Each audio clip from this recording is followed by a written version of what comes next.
Hey y'all, we're back at it, and we have officially picked a name for the show, the Bearded Bros Golf Show.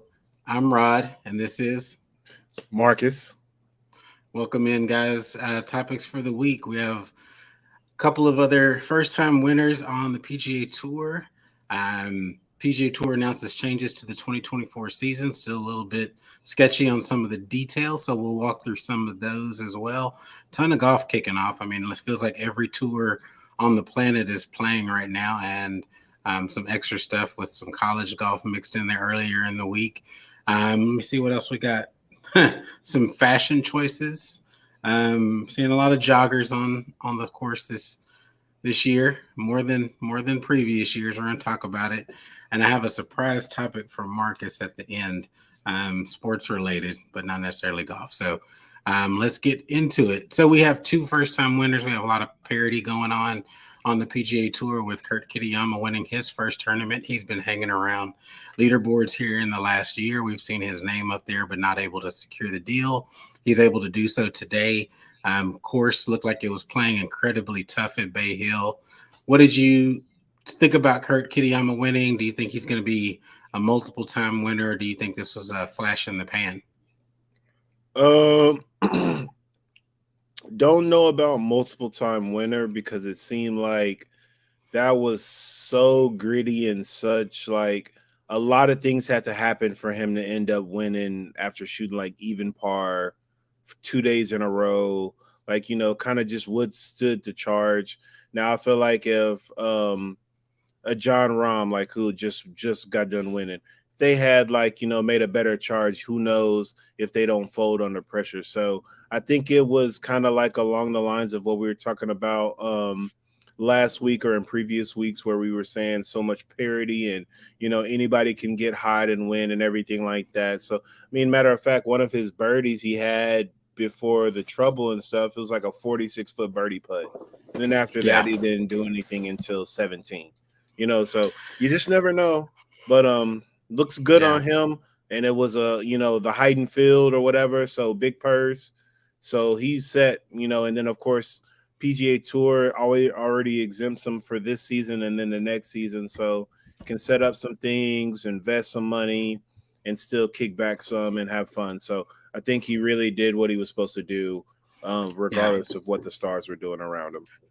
Yeah, this week is life changing money for him. He almost doubled his career winnings up to this point. I think he had won just over four Absolutely. mil. So definitely life changing money in 1 week. And then, they kind of crowned him part of the in group in that post game interview. And he seems like he has a lot of fans amongst tour players. So well liked. He Definitely. had a lot of people cheering him on. Rory embraced him after the fact. Apparently he's real close with Xander Schauffele as well. So again, just seems like he's a good dude overall.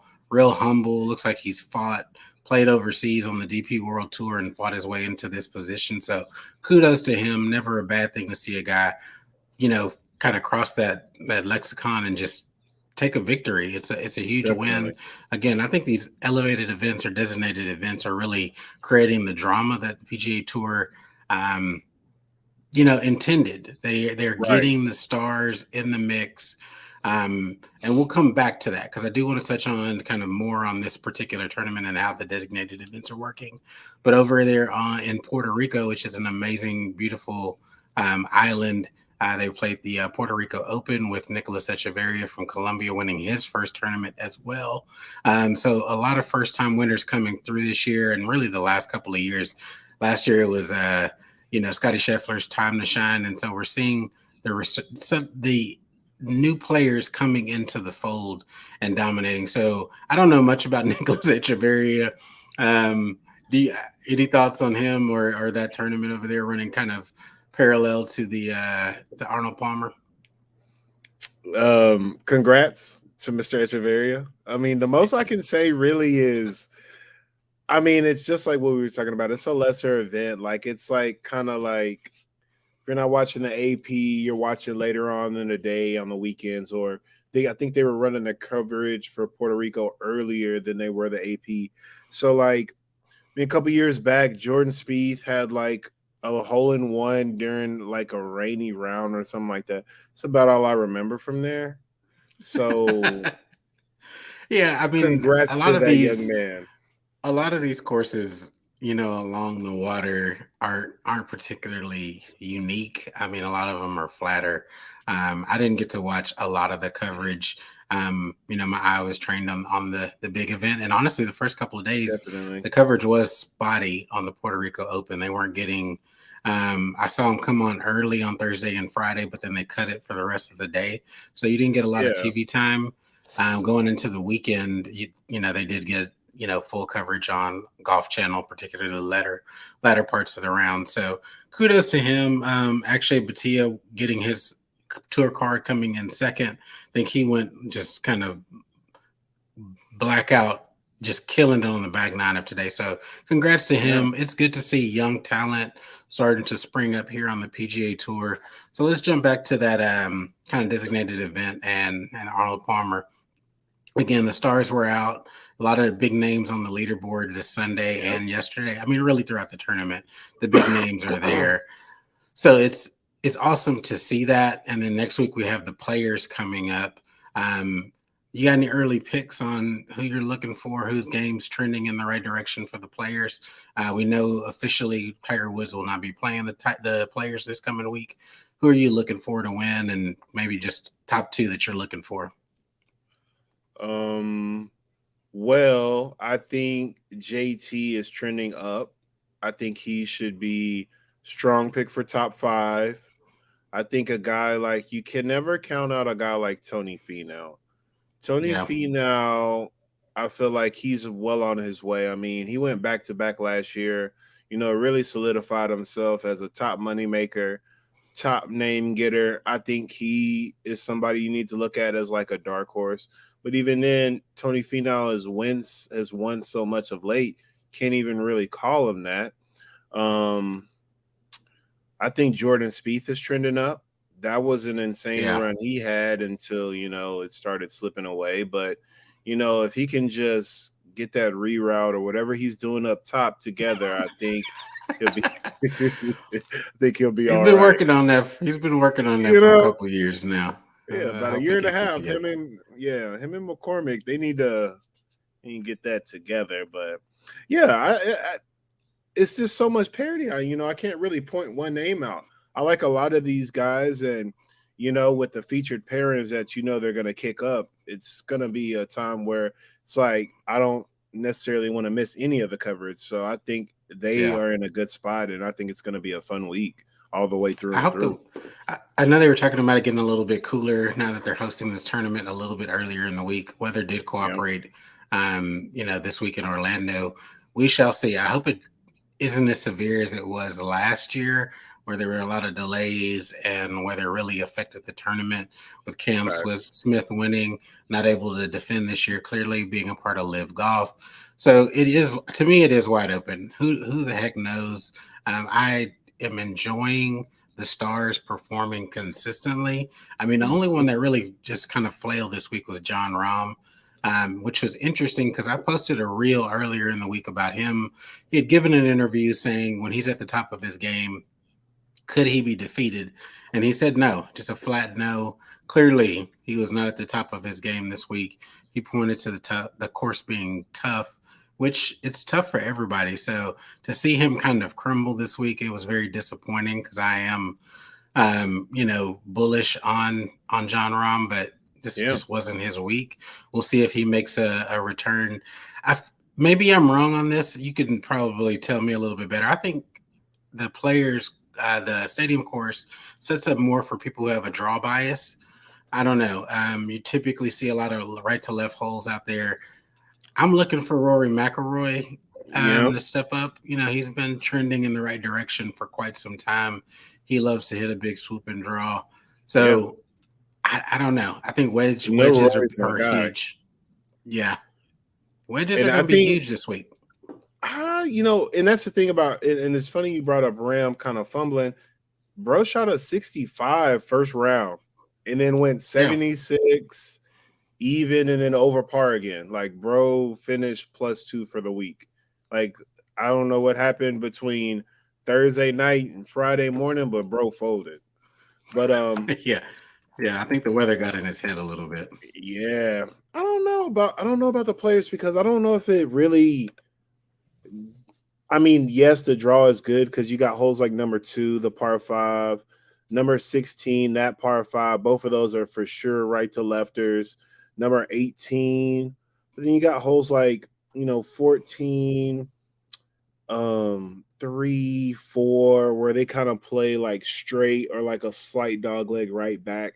So I think it could go either way. I think you really gotta just be able to fit it both ways. Like that's why I kind of like Justin Thomas. He can play the fade all day long, but he can squeeze Yeah, out him a draw every now and again, or he can play a straight ball over, and he plays it a high ball just like Rory. So you can't really count these guys out that really strike the ball and hit it up in the air and don't really care how hard it blows with the wind.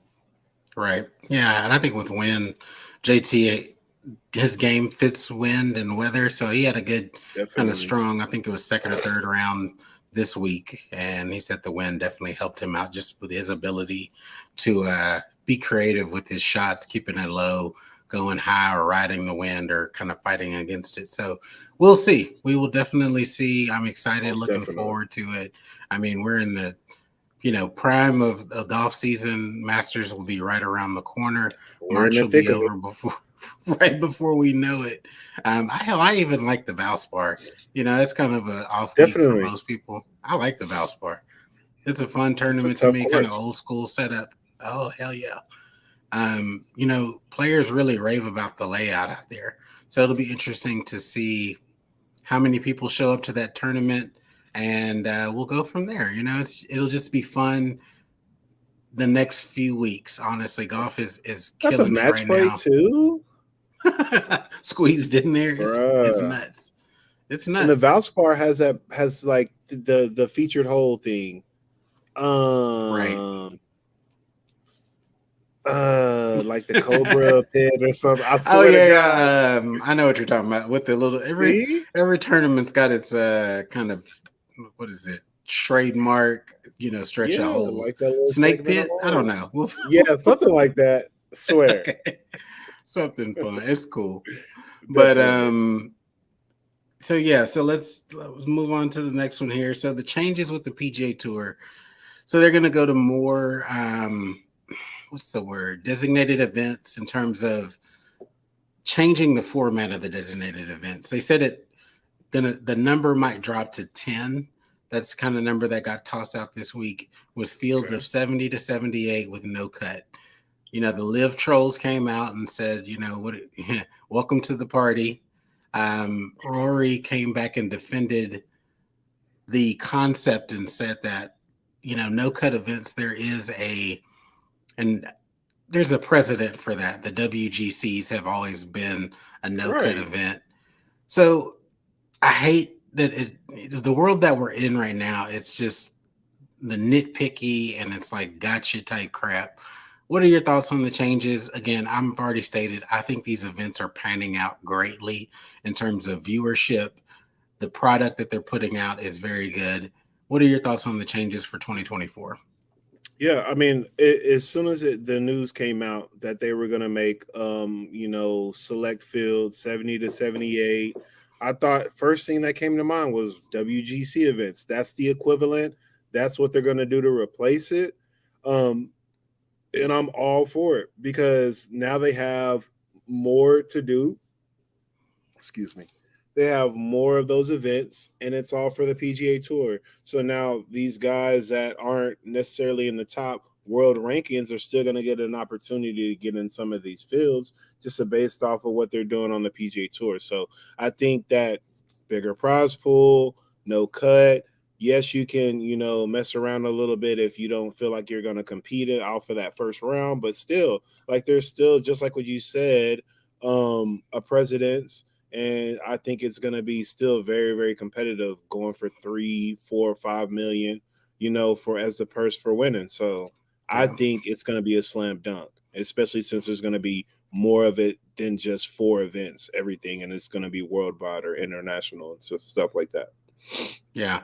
Yeah. One PGA Tour player that had his little run a few years ago seems to be largely outspoken these days is James Hahn. He hadn't really won here recently, but he said he hates the changes now that he's become a rank and file PGA Touring pro. Earlier in the year, he was complaining about the schedule and the travel. A lot of people kind of mocked him, saying he was trying out for Live or trying to get his name in the mix, but he seems to have a lot of complaints about the PGA Tour. When to me, if I was a player that was average or just kind of middle of the road PGA Tour player, if the stars were not playing in the designated events and that gave me a higher chance to win, the prize money hasn't changed for the regular events. Right. There's going to be some shifting in terms of sponsorships here and there, but ultimately they're going to keep the money the same. I don't see any issue with them having a greater opportunity or greater chance to win if, let's say, a Rory doesn't show up, or you have maybe two of the top 25 players in the world playing in that week, or none. But he seems to want to complain. So for the Right. if you were that player in that position, how would you view that? If you're not a star, you're not a star. If your name isn't moving the needle, you have to be realistic about that. But if you were in that role or position, how would you play it, or what would your opinion be on certain events that not being designated that you're playing in? I didn't know that James Hahn felt this way, but but to me, it's kind of almost comical, and it's just really like kind of the opposite of what he's been his whole life. I mean, the guy literally came from being a full-time shoe salesman before being a PGA Tour pro.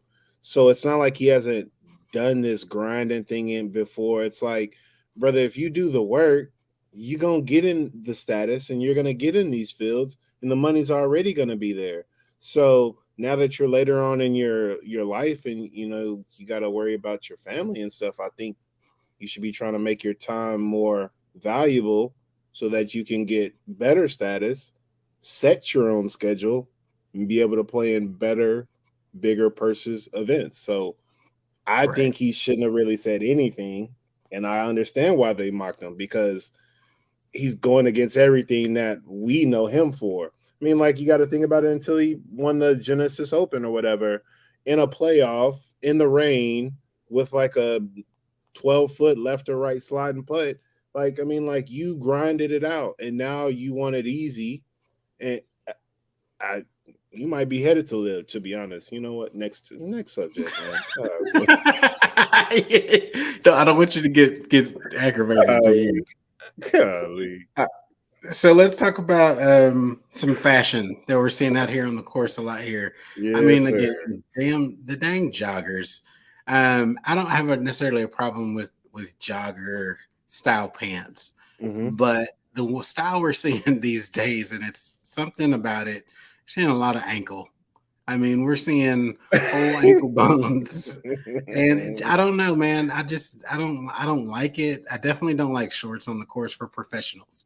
And I've Right. done a video on this. When you're a professional, you show up looking professional. Pants to Agree. me are expected on the pro level. Leave the shorts to the college players. Leave them for Live. This is a professional game on the PGA Tour. Agree. Again, joggers are pants, but again, the style with the higher cut on the ankle. I can't remember the gentleman's name that was competing kind of towards the end of the Pebble Beach. JT has tried out some joggers. I haven't seen him Mm. wearing them here recently. What are your thoughts on joggers? I am unfortunately a big proponent for joggers, but it's Okay. just out of like comfort. And I wear crew socks anyways, so my ankles are never out, just so you know, Rod. But I definitely can see why, like, I think it goes in with like golf hoodies. I love golf hoodies. Like, I there's like the hoodies. sleeves. I put the hood on. Then like FootJoy has a version where they have individual pockets, not the kangaroo pouch where like I can interlock my fingers, like I can make pocket. Puma has a version. Travis Matthew has a version. Nike has a version. I love Sh- all of them. sh- Shout out to my you know, my personal brand that I like right now for golf stuff is Fabletics, and so they make hoodies as well with individual hand pockets. Um, so we have a comment that came up. I'm going to throw it up on the screen here. So why is it that women on the LPGA can wear shorts, skirts optional, with that men can't? Fair point, right? So Right. I think dealing with the sexes. I'm a realist that things are not equal, but they can be fair.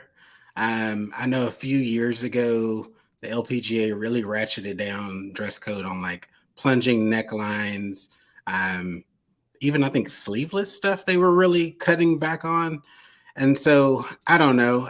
That's a fair question. I'm not going to say that that's not a fair question to ask. That the LPGA should or shouldn't wear shorts. It Yeah. just feels different to me. I wouldn't have a problem if the LPGA came out and said, pants are the only available, bottom layer that you can wear. What are your thoughts on Right. that question? I think Thank you, I Sam. think at the end of the day, like the world is still pretty trashy and it's misogynistic and they want a better product on the TV, so they want the ladies to dress a little bit more revealing than men.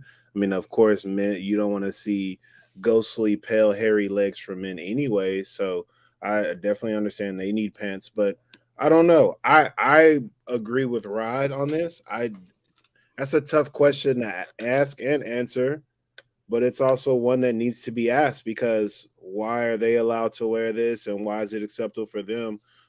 Like with shorts and things like that.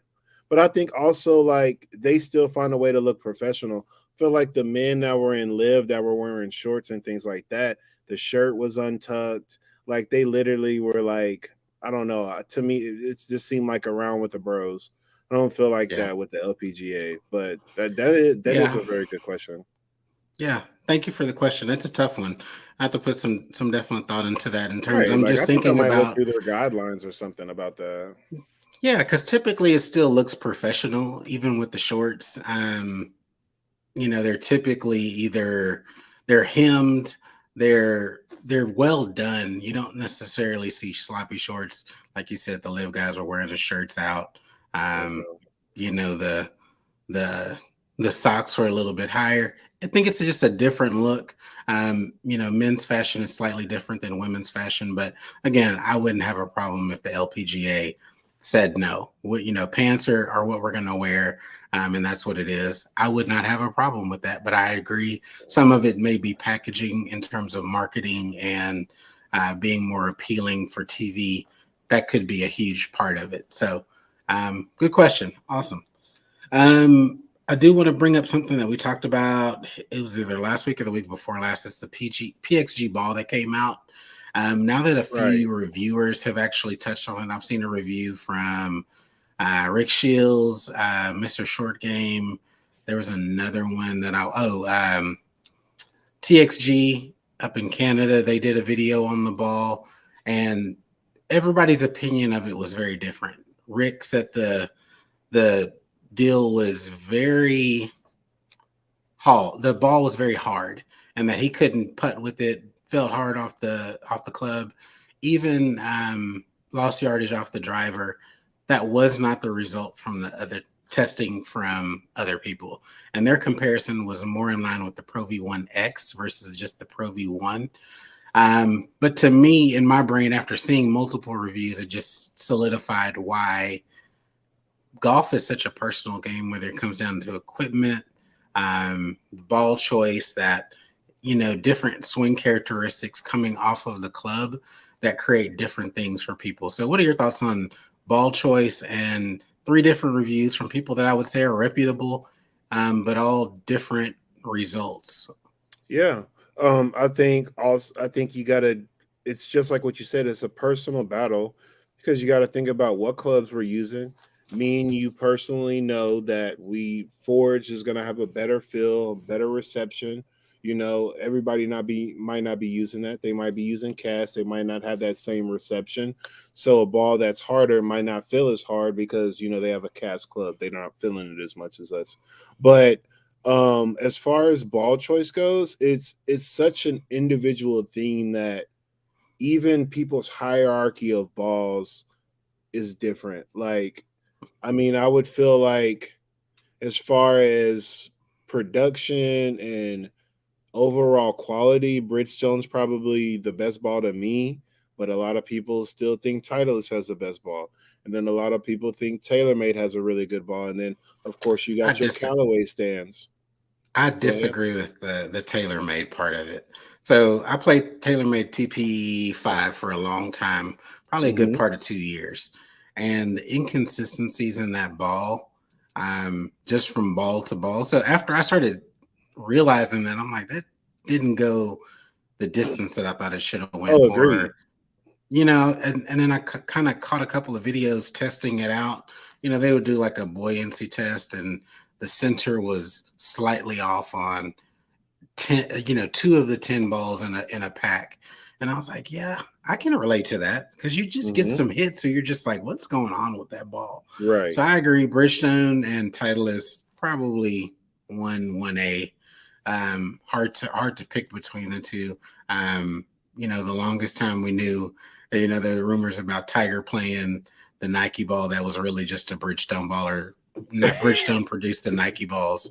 That's Hmm. that was the line. So I agree. Bridgestone and Titleist, there's not much in it, depending on your personal preference, and both have quite a few balls in their lineup that are all high quality but different price points. And so Definitely. I think the user for the PXG ball is going to be very small. It's going to be a PXG stand, somebody that just wants to kind of match their bag. But I think the ball is serviceable for some, but probably for your higher end player, I think the cost is in alignment with what you'd expect. Right. $33 or whatnot. So um, I did want to touch on the number 6 at the Arnold Palmer, just kind of swinging back to that tough hole. A lot of carry over water. And I was thinking about the players coming up. Number 18, one of the toughest, tee shots, just with the way that hole curves around Yeah. that lake. Are there, between those two, which would you say is more intimidating? And then are there any more other holes that are memorable in your mind on the PGA Tour that just standing on the tee box, you'd get the shakes and kind of freak out? As I always talk to you about holes with water, I don't care. So to me, I feel like number 6 is just the ultimate risk reward. It's like, how ballsy do you want to be? Number 18 for the players at the stadium courses, hands down, way more intimidating. It's a straight line, then it starts to meander. All of a sudden, you duck hook it. Then it's like, you know what? I don't like this hole. 6, it's like, I'm gonna aim this far right, and if it draws, it draws. But I know I can at least cover it on this one. Yeah, As far as tough holes, I mean, I guess I'm a, I don't know. I guess I'm a just thinking back to the Honda Classic, the Bear Trap, all those part threes where it's literally nothing but carry, like that yeah, to me is a little bit more intimidating than anything else because your miss is so fine, it's so small, it's so minuscule that you miss hit it a groove low. You're right on the flag, and then all of a sudden you're short. That yeah. that to me is really, really scary. Um, I think the only other one that comes to mind, I agree. There are a lot of part threes that can be intimidating. The only yeah, other one that where you're taking driver is 18 at Pebble Beach as well. That one has that right. same kind of right to left turn. Hole goes, completely against the water, and so that can also be pretty intimidating. But Definitely. yeah, I agree. I agree. There's some par threes out there that you stand over it, and your margin for error. I mean, hell, even 17, depending on the wind. I think the wind more than anything is the Definitely. main factor. 17 at the stadium course. Um, Yep. this coming up week at the Players. Number So my surprise, 13 on the players. 13, 13. Yep. Yeah. Same I hole. mean Just that Florida swing with all the water out here, I think it's pretty absolutely. indicative. But I know some people don't even think about water. Sometimes it gets in my head, sometimes it doesn't. I cannot lie on that. It shouldn't. So Before I ask my surprise sports question, any other golf topic you want to address this week, or just topic? Um. Hmm.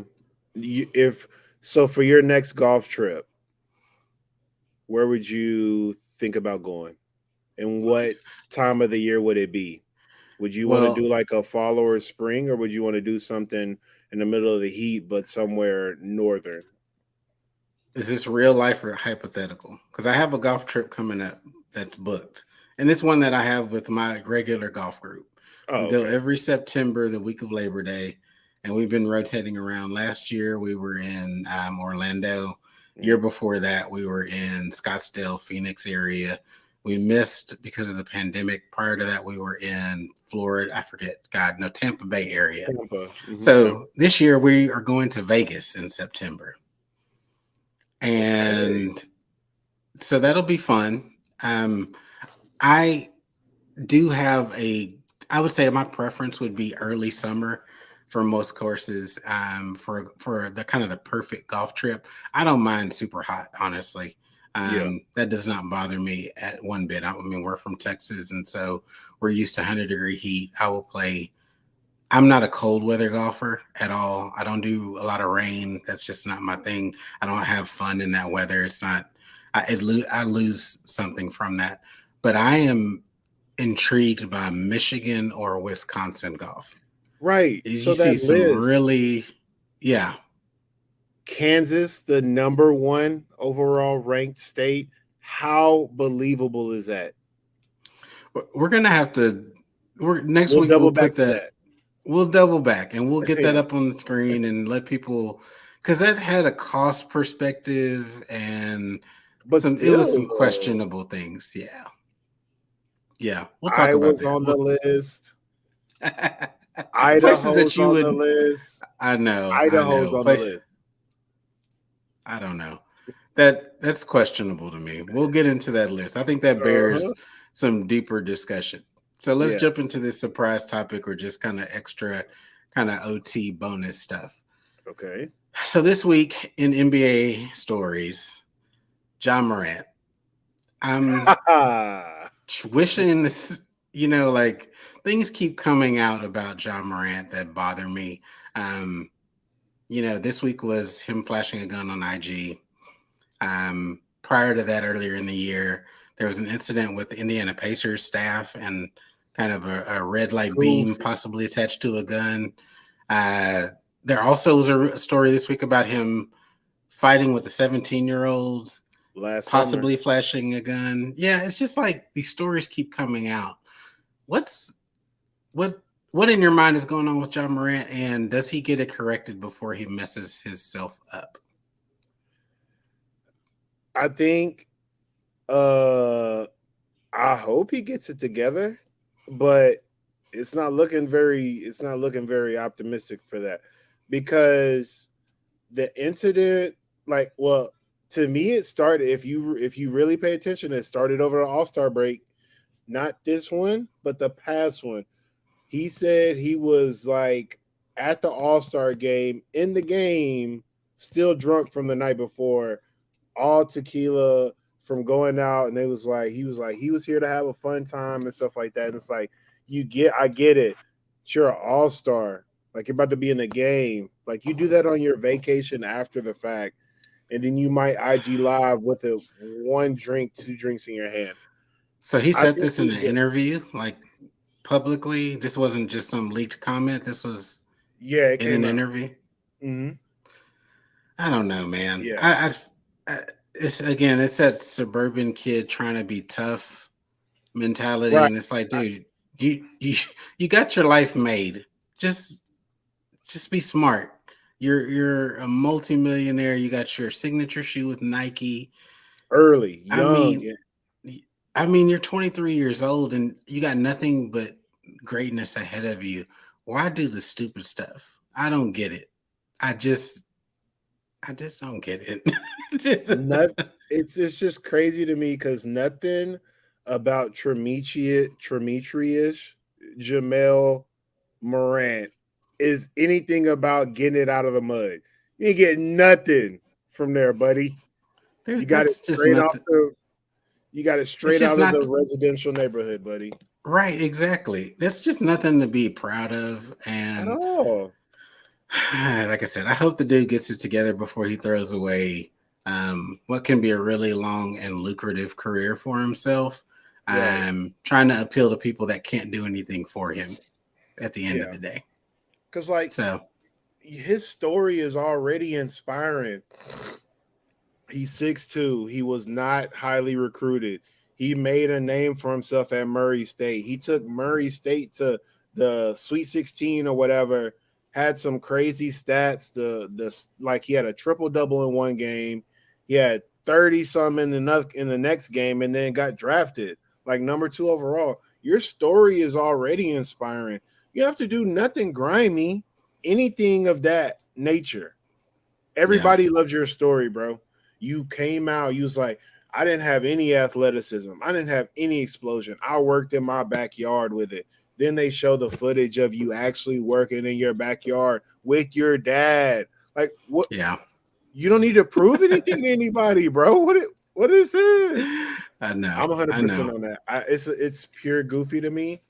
I don't like fake tough guys as it is. We always talk about it. I don't like Yeah. none of that. You're not serious. I'm not worried about none of that. So when the whole laser pointer came through that he was pointed at laser staff at Pacer staff, that was goofy. He talking about he's got the goons and you Yeah. know It's just so damn dumb. it's so Anyway, dumb. I'm not. I just wanted to get your quick thoughts on it and see where you were going. Something that we want to come back to next week. It's Jack Yes. Nicklaus talking about Tiger Woods excited to play on the senior PGA Tour that came out this week. So two things about that. One, we touched on this weeks ago. Like I couldn't Told you. see Tiger being excited about playing in it, but apparently he is. And then I the second told you. part All his is, homies is out there. yeah, the second part is Jack Nicklaus being a chatty patty. I hate that. That's really not his news to break, but again, we will come back to this because I think examining Tiger on the senior tour, I think is bears out a full conversation as well. So we'll Definitely swing does. back to it. We're gonna catch you guys again every Sunday, 10 o'clock. We go live. We're making this a real thing now. We have a name, the Bearded Bros Golf Show. We're Yes, sir. official. We've been the show to be named. Both of us are committed to our beards for forever at this point. So Locked in. catch y'all. Yep. Locked in. That's right. Thanks y'all for tuning in. Catch you on the next one. Peace.